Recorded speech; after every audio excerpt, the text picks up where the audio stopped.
You can't hear me, raise up your hand. So, Teletubbies. Welcome to Apollo breakout session, and I hope you are doing good. Because I'm not doing good. I said until 1:30 a.m. Okay, I might work harder for this than the official presentation. So anyway, here's an advance apology because So cute. I'll be trying my best to be engaging. I'm not very engaging, so I'm going to distract you with horribly thought out memes. Oh no.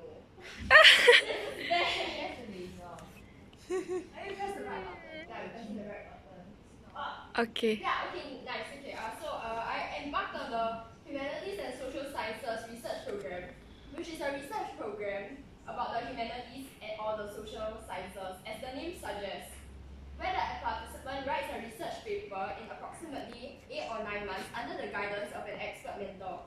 My research topic is how the descriptive language in all the right places evokes empathy in its readers.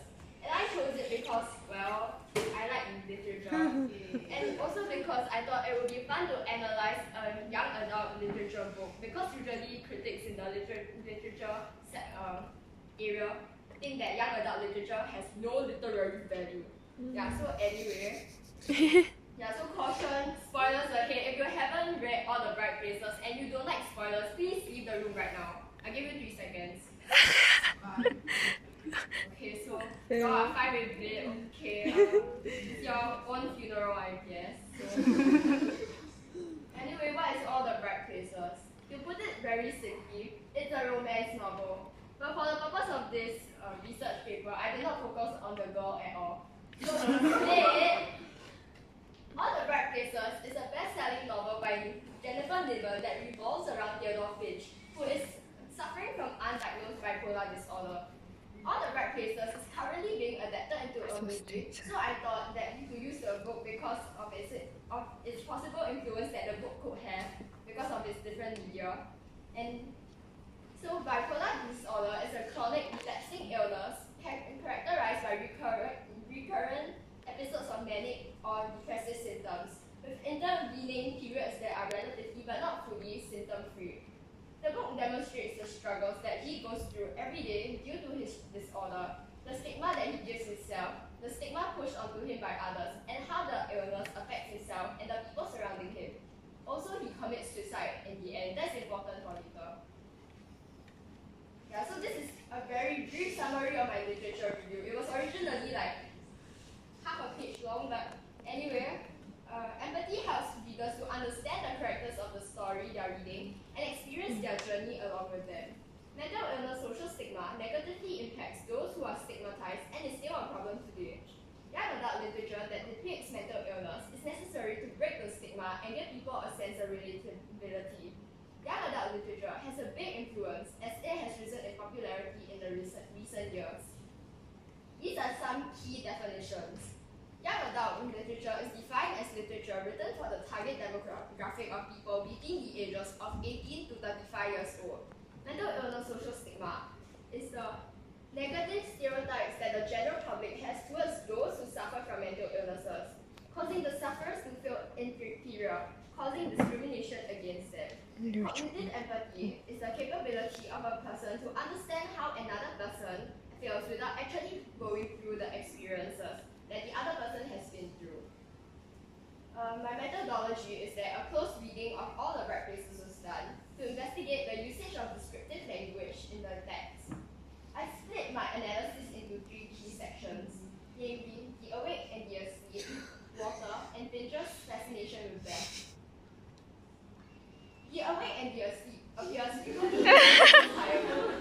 Initially, Finch talks about trying to make himself stay awake. But as the book progresses and he sinks back into his depressive I think she spent a lot of time looking for appearances memes. of the asleep become more and more frequent until Finch's suicide. The metaphor of the awake and the asleep is very impactful as it appears at the very beginning of the book, suggesting that it has a deeper meaning rather than simply being the ordinary experience of being awake and or asleep. So right now it's a really boring section of the presentation, but anyway, so I am awake again. Day 6 appears on the first page of the novel. Awake doesn't literally mean that Finch is awake, but it means that he is out of his depressive episode. Awake is used to describe his manic episodes, while asleep is used to describe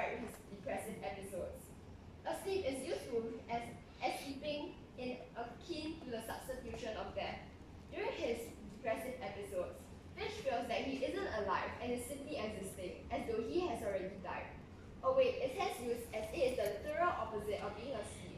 In a metaphorical sense, being awake is the opposite of being depressed. Again, suggests that this isn't the first time he has experienced the aftermath of a depressive episode. And this happens every time. The blanking out, the waking up, unlike that old man with the beard, Rip Van Winkle, now you see me, now you don't. Finch's depressive episodes are compared to blanking out. When one blanks out, similar to his depressive episodes, Finch is unable to perceive what is happening around him and only lives to exist instead of actually living his life. So to give you all some context, Rip Van Winkle is a tale of a man who gets tired of his wife's nagging and goes to sleep for 20 years. When he finally wakes up, he realizes that he has slept through the American Revolution and is shocked to find out that George Washington is now the press. Being tired of his wife's nagging can be compared to Finch being tired of life. Rip Van Winkle sleeping through the American Revolution is reflective of how Finch's depressive episodes, also called year sleep, caused him to miss out on big events in life. Anything could be much better than the truth. I shut down again. I went blank. 1 minute I was spinning, and the next minute my mind was dragging itself around in a circle, like an old arthritic dog trying to lie down. And then I just turned off and went to sleep. But not sleep in the way you do every night. Think a long dark sleep where you don't dream at all. In I shut down, I went blank. Short down sentences are used to get straight to the point. The metaphor of an arthritic dog is used to symbolize how slow Finch's mind becomes when he is depressed. He portrays his depressive episodes in the negative light, using words such as dark and words such as dragging and long to prolong his ordeal. The imagery of water is prominent throughout the entire book. So cute. It is used as an analogy of Finch's feelings and is also used in referencing Virginia Woolf's The Waves, which is the main book that all the Bright Places references to. The imagery of water is maybe this time I'll do it. Let the air carry me away. It will be like floating in a pool, drifting off until there's nothing. This time suggests that this isn't the first time that Finch has contemplated suicide. Irony is present in Let the Air Carry Me Away, as later on in the book, when Finch drowns himself, the air doesn't carry him away, but rather the air is carried away from him. It will be like floating in a pool, drifting off until there's nothing, foreshadows the method that Finch uses to kill himself later on in the book, which can be seen from the water imagery of the pool used. Drifting off until there's nothing carries a tone of calmness, reflecting Finch's approach to death. While it seems that the water imagery here has positive connotations, making it seem as though death is a relaxing thing, it has underlying negative connotations, as death isn't calming or relaxing. Just as how water seems soothing on the surface, it has the power to drown somebody with its power. Irony is once again present here as Finch describes death as a floating feeling. However, suicide by jumping is nothing like floating, but is instead a feeling of falling. I close my eyes and pretend I'm in a lake, shows the progress of water imagery throughout the novel, where the water eventually becomes bigger, deeper, as the novel goes on. Finch's fascination with death and carries on throughout the entirety of all the Bright Places, and he manages to state countless of statistics of famous suicides. With his fascination with death comes his dark humor, which he uses to counter his negative thoughts and trivialize his situation. Is today a good day to die? Yes! References are phrase commonly used by the Native Americans as a battle cry, which is today is a good day to die, meaning that those in battle should be willing to die at any given day. Putting this phrase into the context of all the Bright Places, it shows that Finch is ready to die that day and gives us a first glance of Finch's fascination with death and suicidal thoughts. In Note to Self, before attempting to take own life, remember to take a leap. Finch injects dark humor into his dream situation as a coping mechanism, causing the reader to feel shocked that he still has the audacity to joke around when he is about to take his own life. In the scene where he recklessly drives his car, the road and my blood and my heart beating up into my throat, and I could end right now, in a valiant acclamation of crushed metal and explosive fire, shows that despite feeling the adrenaline rush of being alive as he speeds along the road, he still manages to have intrusive thoughts about his own death. Valiant acclamation of crushed metal and explosive fire shows how vividly he pictures his own death and how much he glorifies the thought of dying. He makes it seem as though he is excited about his own death. and gentlemen, I shout, I would like to welcome you to my death. You might expect me to say life, having woken up and all, but it is only when I'm awake that I think about dying. I would like to welcome you to my death. It's a paradox as Finch is saying this while he is alive, which hints at the fact that Finch constantly thinks about suicide. He shouts as he takes comfort in dark humor. It's only when I'm awake that I think about dying. It's another paradox that further amplifies his suicidal tendencies. In conclusion, it is evident that Niven at least tries to attempt to evoke empathy into her readers through the usage of descriptive language in all the right places. Using descriptive language such as the idea of defamiliarizing ordinary words such as the awake and the asleep. These words new meaning while still having a sense of relatability to evoke empathy. However, it is unclear if it is a truly successful attempt because it is unknown if every reader could empathize with Finch. So it's time for some obligatory reflections. Yeah. So why I applied for HSSRP was because I was sad. I had a choice to choose between the HTDP normal project or this, and I chose this because I thought it would make me feel better about myself.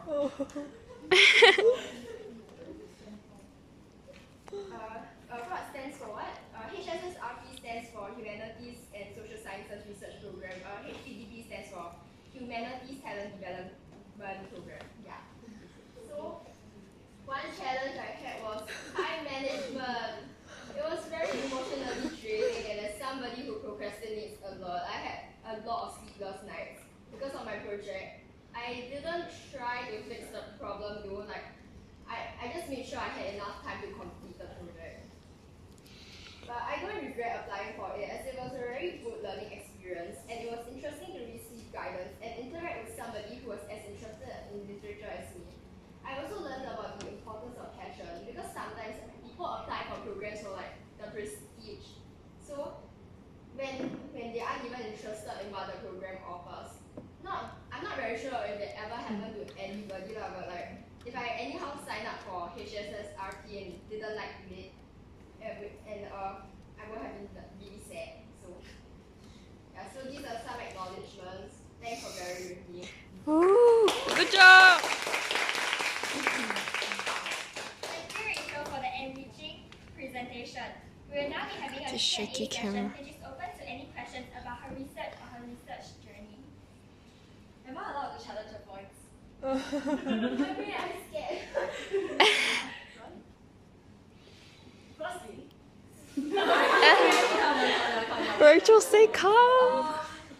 The very first quote that you mentioned on how being awake means that he is away from his depression while being asleep shows his depressive episodes. However, you have presented an irony to yourself where I'm not too sure about you. there's a contradicting line that where you mentioned that only when he's awake can he even think about his own death. So what can you bet for your argument that being awake is actually being away from depression, because only when he's awake can he even think about the depression. So why do you argue it this way even the evidence turns against you?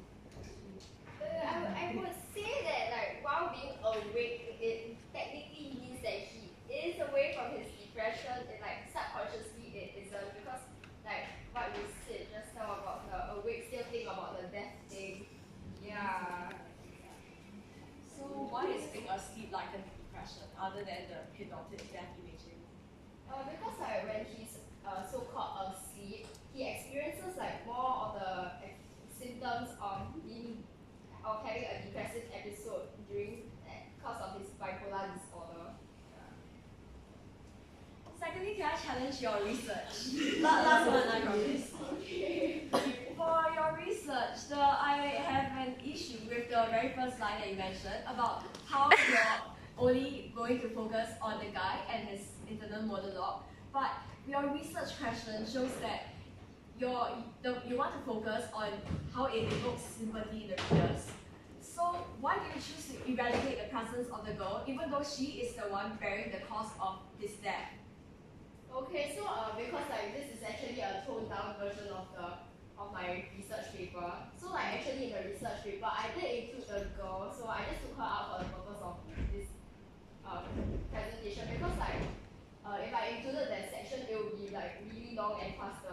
did it. Yeah. Do you want to give a few points on how the girl was relevant to your research? Okay, so originally in my research, I actually had another section besides the three sections I had here, which was like people's reactions to mental illness. And then most of the quotes were relating to how the girl, whose name is Violet, like how she had to deal with Fincher's illness and how she learned to accept, how she had to try to accept it, and then how she dealt with his suicide. Yeah. Okay, good job on that. Okay. Okay, any more questions? Yes, Steph. Have you read The Waves yet? I want to read it, but I haven't read it. Oh, Completely unrelated, but why do you use Teletubbies? Because I was bored and then I thought it was for my own entertainment. Guys, she spent a lot of time on it, by the way. That's what it is. Yeah!